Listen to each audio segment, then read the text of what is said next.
ner mala kenyam ner mala we ke yene dial konti len ka roine gwasame an walle chanka wal bakel ka pay bakel ron kina dangro wi de jandangro wi de bakel bane ripo ni titi bane kelin ke ler titini leren goje men la very important report gwasame ada la jen lugan cha lugre we chika juba jen bu kono lengone lugan lokre we ke juba chirim ngai kondiala look first vice president kana jukwara ban update murong kaliang ban jelinkel ko telat ko den chika to go dundu ken Nathan content ja yen kel ke doctor ma char ngode lat ken no tele dur mi ken dur ajen balinga je report me bu kon lanten kon lat ken ke kon siang mu ko kon do report na non kon ma dana chalat gwalok ban je kulu non gwada me biya je kulu biling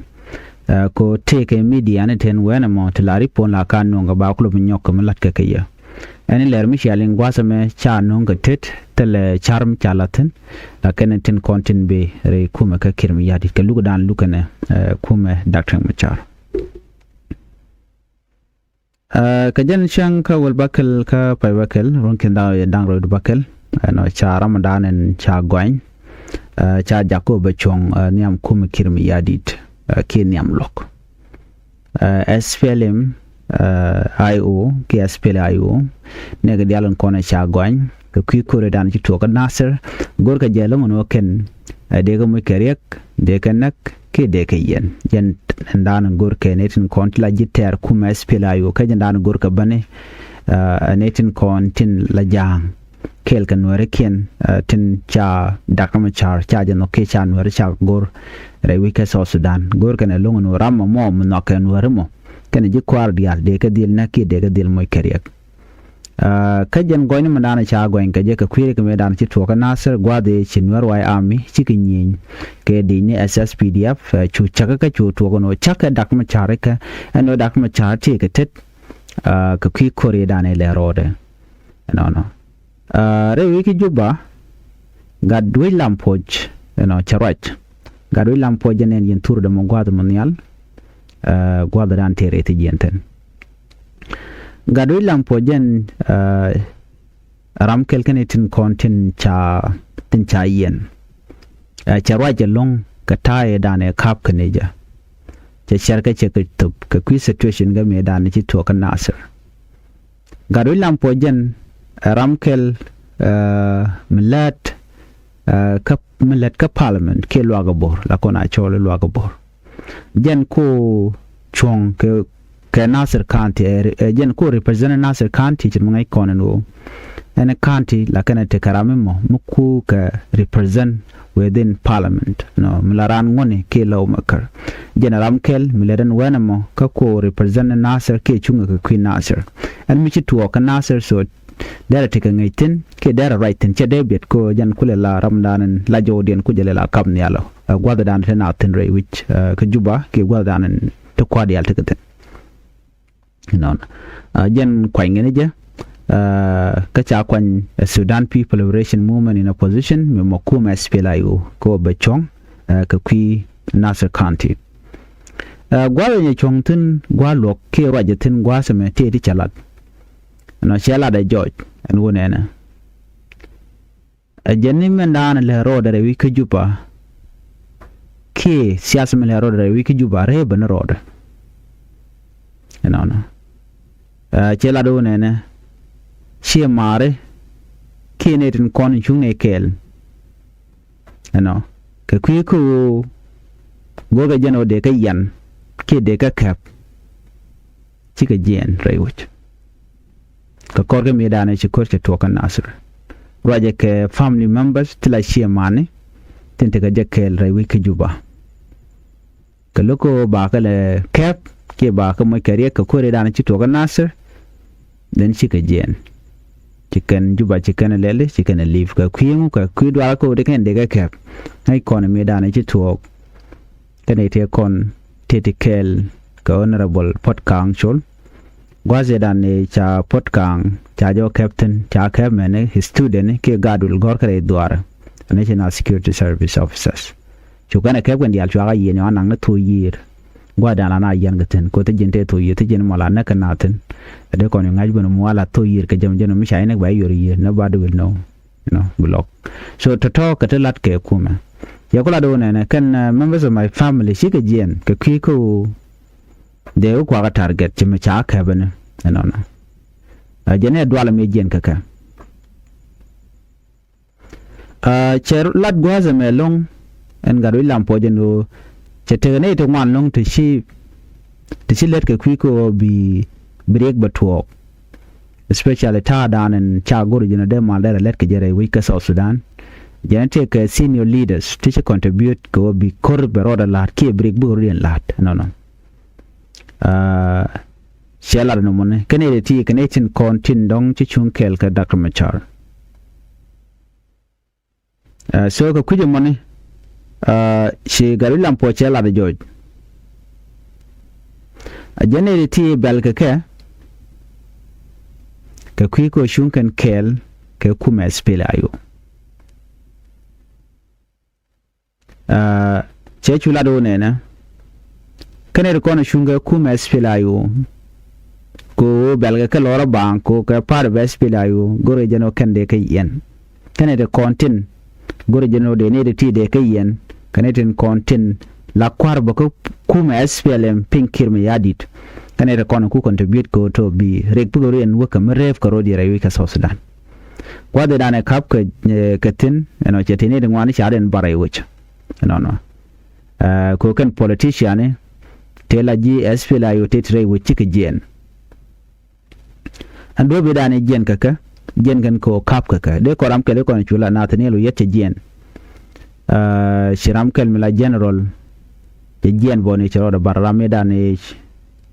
me chao gorne ka jongle state gor ka je ka turk karenyal na ka je no several individuals still a politician ka spela o chige jen ka kwiko dal kan ko dong waran baji yen ko me lat ke kira ne kan je kwara go jen wo and the will spela you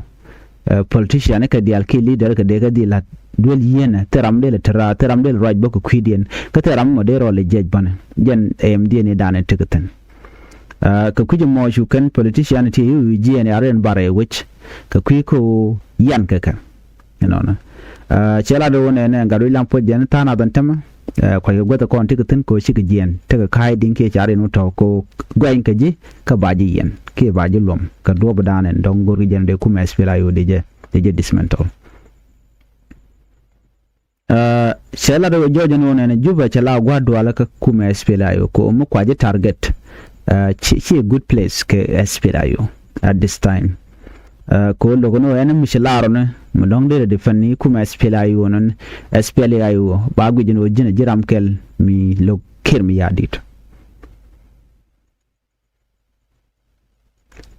shigaru lampo chela de jojo no ne jeni shell logo no de ne de konti la politician te la espela yo de ke chol criminal ko chala ke no ken criminal era mo mo lo kirmi yadit ano ba chol criminal de je shara inte de shagalin chigaru tin Michael Makwil luet ano Sholton Balok and Paul Nang even Dr. Lumoro Ezekiel Lol everybody mtekel ke kirmi yadit cholkan ne de konti ke kuma spela yo la politician ke criminal jaga joguno ne me chig criminal ka yen wandun chol ke criminal mo ko yen log yen no bia mal bia je no rewi ka South Sudan jene kuma spela yo charol sacrifice lonko ba were wiki juba ko de wiki juba chicken were wiki juba ko kaneti motek ana Allah da kwa sacrifice ko ata gwada me ko bi South Sudan ba take mal but take individuals within SPLM pinkir mi yadi gorje longano de ka dil nakaneta to no a ci gadu lampo chela do nena jena I rejected the idea and who members of SPLM work a criminal jena that is not true jena she talk cherai kanada long no jana gwade Daniel bena rewi ke juba kanne dial kontila GSPLA yo me top kantik den ko big rewi ke juba big rewi ke juba ka kwimala me dana cha tanke 2018 peace agreement mitele 2018 peace agreement ala revitalized peace agreement taram de chop rewi ke juba jen bena ka jam shiga ben ko biken SPLA SPLM ayo bukan be support ko buga chonkel ko ba choy chu kane diara wika South Sudan ba kapchong sika ne te mo be ko te ko korum ba to ko juba ke te ke siadun bukan belat but kuma kirmi yadi te kane tin kontin cha goro te ka mal deben ko kane te kontin ku kuma SPLM ayo ku kan la target non so muku ran ko SPLM ayo ko je level no a terrorist organization that is very wrong che jene cha principle ki dup tinde ngode lat ke tay dane ko ti dial ko gar yal ka je chet ke me dan me tay ngamal ke 2018 peace agreement te ga de cha garpen man yam o de unification of force de la de ni de ka lelde de ka ngi gwa kel kan dia after that they can integrate ke de ka lat national army kan dia can all parties forces ne reality de kep de lat gwaatkel de shol national army SSPDF chi national army ko jen kwaje hol individual kwa ko dor ka tede kiren wala de me so shelling bo jo chala de lol gat ko no taram mom de kim yadi de job throne ke daraja jo kwar ka de ko jen take all the power take a military ejen militarily politically shakir shade joj mi ñono de SSPDF ko edunga edun kir mi yadi so dal ne dial ke kir ko mi laro kira bi jen yu kwam ke kuin kwar ki ke voting and then bi kir be jidwe ke be jenak so tela la muraj kir cha gu jen ojen bi dial bu lele bi ko honon che kulet chen liberation struggle dan melat ke jalat ke ku kir mi yadi sure we South Sudanese we can enjoy we can independent do South Sudan we can enjoy we can all the resources we can enjoy chen ta dan en chabri al kan tama so che chuti ke individual le sha gor no dong we can kir we can gor no be jen wi kwam ka jeno te de je te ke ka lat ti mal che chewen yam ka kare wi ka South Sudan che men tama kare ya tan che le no kwa lat so ngum ngod right now ka kir telam do dien ngod jor okay gwasame charach no kanetin kontin yarka u bi mal be ne yarka jen go chimal ci berewi ka South Sudan no ci garu lam po charam kel ci jalat ram mo ram mi ci contribute ko teleman mi bibben you know jala be jojo no gwadu mene tegne to mo te kwa ti dialat ko den kwa ka tu ka ken you know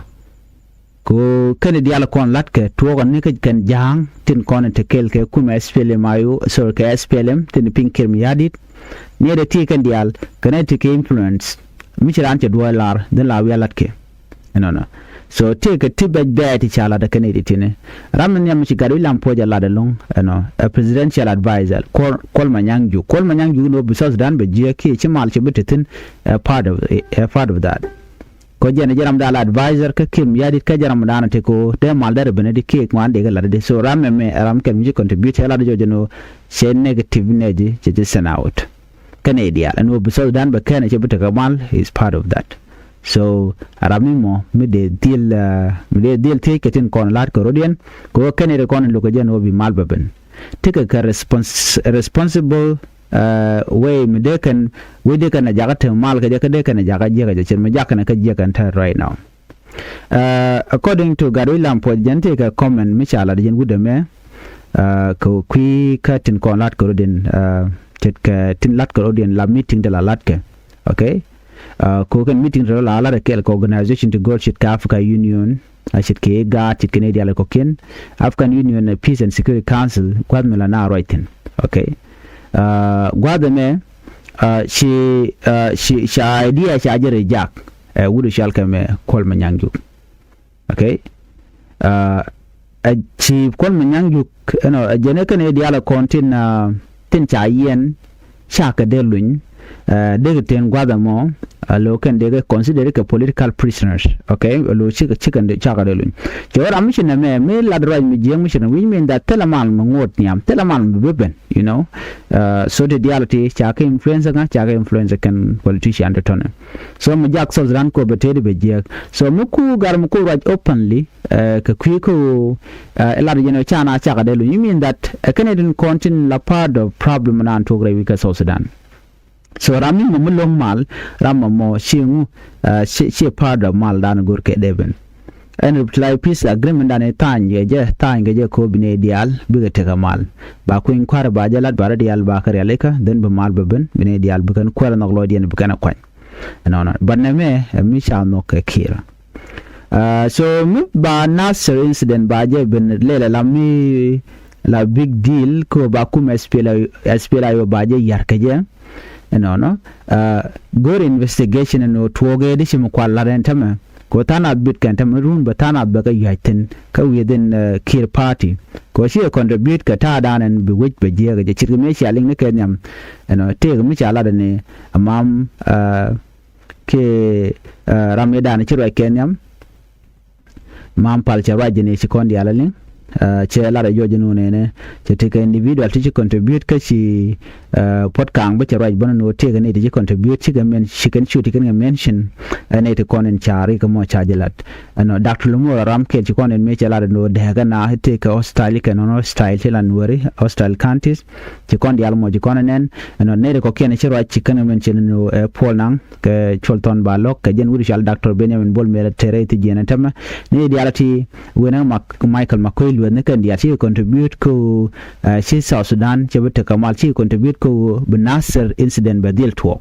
and we would but terwalan tam keneten kon tin latkar ton but still ngoda kan ganan shol gwalo ko ba ga deal te cause me luga la talk then ba deal talk and mandan and latka tabiya kan yes pele ayo korudien ba lukton ke lukai ka mandan latke ko ngai kan gwa dan to ko tin no nga e din SSPDF kan kwarken kel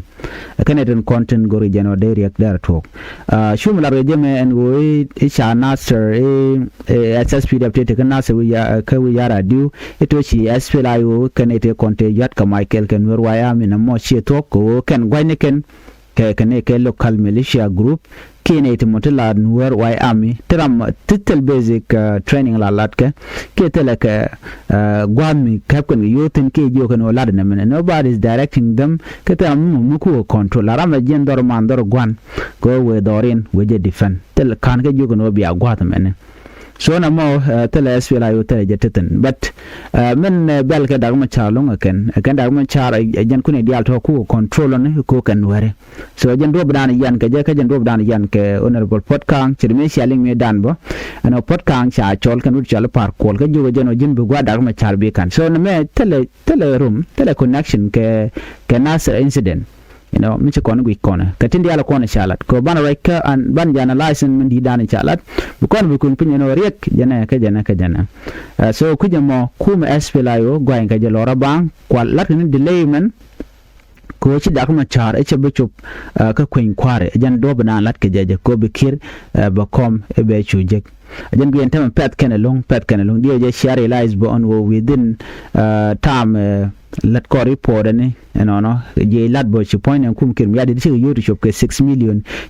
ci kana kamrar te bane di alba ngi keje ka do bda der vote keje ke der shonde re ngai keje ko ba ko in kwar ba jelat walta dak ma chate re te jen kana ji kware pel kana mo ka dak ma char without him tel be succeed kan di ala kon lat ke so na me da la jena dana gode nyako kon kel no bianga jono de gadwe lampoch tin kona chalat kandial che ladno shika thok rudien dial ke chak ne and then chachu ladno ba queen kwa sorry ba lugame ba de kap kachanka wal baro ka pai bakar won kin daro jandang re bakal ajen changa danan ba lugame ba jo continue kaje ene ba nyo jekka another report biya ta kaman